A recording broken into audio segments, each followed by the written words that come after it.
Mateus capítulo 7. Amor e prudência ao julgar. Não julgueis, para que não sejais julgados. Nota de rodapé 1. Jesus mostra que é possível ajudar nosso semelhante com conselhos e críticas. Versículo 5. Mateus 23, do versículo 13 ao 39. Bem como devemos estar sempre dispostos a aprender, avaliar e ensinar. Romanos 2:1, 1 Coríntios 5:9, 2 Coríntios 11:14, Filipenses 3:2, 1 João 4:1, 1 Tessalonicenses 5:21. Entretanto, como cristãos, nosso dever é amar antes de julgar. Um coração repleto do amor de Deus não será acusador, mesquinho, invejoso, crítico, contumaz ou difamador. A marca do cristão deve ser seu amor irrestrito e altruísta pelo próximo, em especial por seus irmãos em Cristo. João 13:5, João 14:15, Romanos 12:10, 1 Pedro 1:22. Pois com o critério com que julgardes, sereis julgados, e com a medida que usardes para medir os outros, igualmente medirão a vós. Porque reparas tu o cisco no olho de teu irmão, mas não percebes a viga que está no teu próprio olho? E como podes dizer a teu irmão: permite-me remover o cisco do teu olho, quando há uma viga no teu? Hipócrita, tira a primeira trave do teu olho, e então poderás ver com clareza para tirar o cisco do olho do teu irmão. Nota de rodapé 2. Jesus usou muitas histórias, parábolas e figuras de linguagem para ensinar. Em Mateus 19:24, por exemplo, ele fala de um camelo passando pelo fundo de uma agulha. Nesta outra hipérbole, ele compara uma partícula de serragem ou um pedaço de qualquer material com a grande trave viga de madeira usada na estrutura de construções para destacar a humildade, carinho e sensibilidade que devemos ter para com o nosso semelhante, quando tivermos de emitir um juízo, criticar ou aconselhar, pois somos sujeitos a erros, fraquezas e dificuldades iguais ou maiores que os de qualquer pessoa.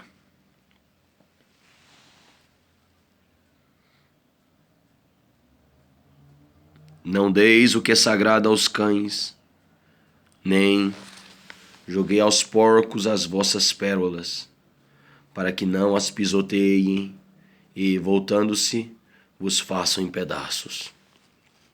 Perseverai na oração, pedi e vos será concedido, buscai e encontrareis, batei e a porta será aberta para vós. Pois todo o que pede recebe, o que busca encontra, e a quem bate se abrirá. O qual dentre vós é o homem que, seu filho lhe pedir pão, lhe dará uma pedra? Ou se lhe pedir peixe, lhe entregará uma cobra? Assim, se vós, sendo maus, sabeis dar bons presentes aos vossos filhos, quanto mais vosso Pai que está nos céus dará o que é bom aos que lhe pedirem. Nota de rodapé 3. Jesus explica que o bem e o mal têm, às vezes, certa semelhança inicial, podendo enganar alguém ingênuo ou desinformado. A pedra que Jesus se refere era parecida com os pães orientais da época, redondos, achatados e endurecidos. Por isso o pão suportava longas viagens e era quebrado para ser servido. A cobra peçonhenta é semelhante às enguias comestíveis, apreciadas pela culinária da época. O Senhor é Pai amoroso e fica feliz em dar presentes, dádivas que seus filhos lhe pedem, mas só Ele sabe o que é realmente bom para cada um de nós. Portanto, tudo quanto quereis que as pessoas vos façam, assim fazei-o vós também a elas, pois esta é a lei e os profetas. Nota de rodapé 4. Este versículo é conhecido em todos os continentes como a regra de ouro, a manifestação prática do amor cristão. Orienta-nos, Jesus, aqui quanto ao procedimento diário. O amor, sem egoísmos, deve ser a força motriz, motivadora das nossas ações. 1 Coríntios 13, do versículo 4 ao 8. Concedendo ao próximo o que buscamos para o nosso próprio bem. Devemos chegar ao ponto máximo do amor e da fé em Deus, que é retribuir com o bem a qualquer pessoa que, por algum motivo, nos ferir ou fizer qualquer mal. Foi assim que Deus respondeu à rebelião e indiferença da humanidade, oferecendo-se em sacrifício para nos salvar pela graça. Efésios capítulo 2, do versículo 8 ao 9. A lei e os profetas é uma referência a toda a Escritura Sagrada, tanto em sua letra como em seu pleno conteúdo. Romanos 13, do versículo 8 ao 10, Mateus capítulo 5, versículo 17. Os dois caminhos, os dois únicos caminhos. Entrai pela porta estreita, porque larga é a porta e amplo o caminho que leva à perdição, e muitos são os que entram por esse caminho. Porque estreita é a porta e difícil o caminho que conduzem à vida. Apenas uns poucos encontram esse caminho. Nota de rodapé 5. Jesus denomina o caminho para o céu de porta estreita, o caminho difícil. Em algumas versões, caminho apertado. Não porque Deus tenha diminuído sua generosidade, graça e desejo de salvar a todos, 2 Pedro 3,9.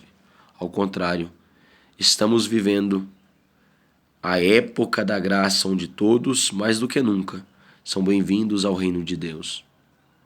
Entretanto, poucos permanecerão no caminho, porque jamais foram dele realmente, e não suportam o negar-se a si mesmo, as renúncias do eu, nem os apelos de uma sociedade cada vez mais hedonista e materialista. A ideia e a figura dos dois caminhos é muito anterior a Cristo. Data de 400 a.C. e foi difundida através do trabalho filosófico de Sócrates. O mesmo pensamento reaparece em duas grandes obras do primeiro século depois de Cristo, Didaquê e Epístola de Barnabé. Pelo fruto se conhece a árvore. Acautelai-vos quanto aos falsos profetas. Eles aproximam de vós disfarçados de ovelhas, mas no seu íntimo são como lobos devoradores. Pelos seus frutos os conhecereis. É possível alguém colher uvas de um espinheiro ou figos das ervas daninhas? Assim sendo, toda árvore boa produz bons frutos, mas a árvore ruim dá frutos ruins. A árvore boa não pode dar frutos ruins, nem a árvore ruim produzir bons frutos. Toda árvore que não produz bons frutos é cortada e atirada ao fogo. Portanto, pelos seus frutos os conhecereis. Nem todo aquele que diz a mim, Senhor, Senhor, entrará no reino dos céus, mas somente o que faz a vontade de meu Pai que está nos céus. Muitos dirão a mim naquele dia, Senhor, Senhor, não temos profetizado em teu nome? Em teu nome não expulsamos demônios, e em teu nome não realizamos muitos milagres.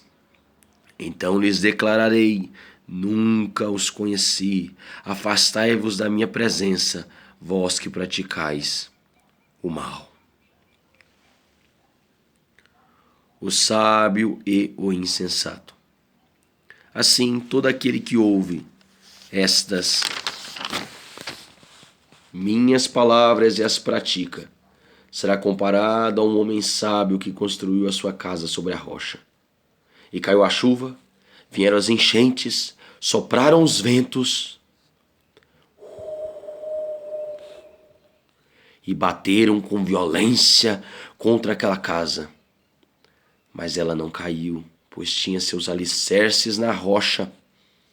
Pois todo aquele que ouve essas minhas palavras e não as pratica é como um homem tolo, insensato, que construiu a sua casa sobre a areia. E caiu a chuva, vieram as enchentes, sopraram os ventos e bateram com violência contra aquela casa. E ela desabou, e grande foi a sua ruína. Quando Jesus acabou de pronunciar estas palavras, estavam as multidões atônitas com o seu ensino, porque ele as ensinava como quem tem autoridade, e não como os mestres da lei. Nota de rodapé 6.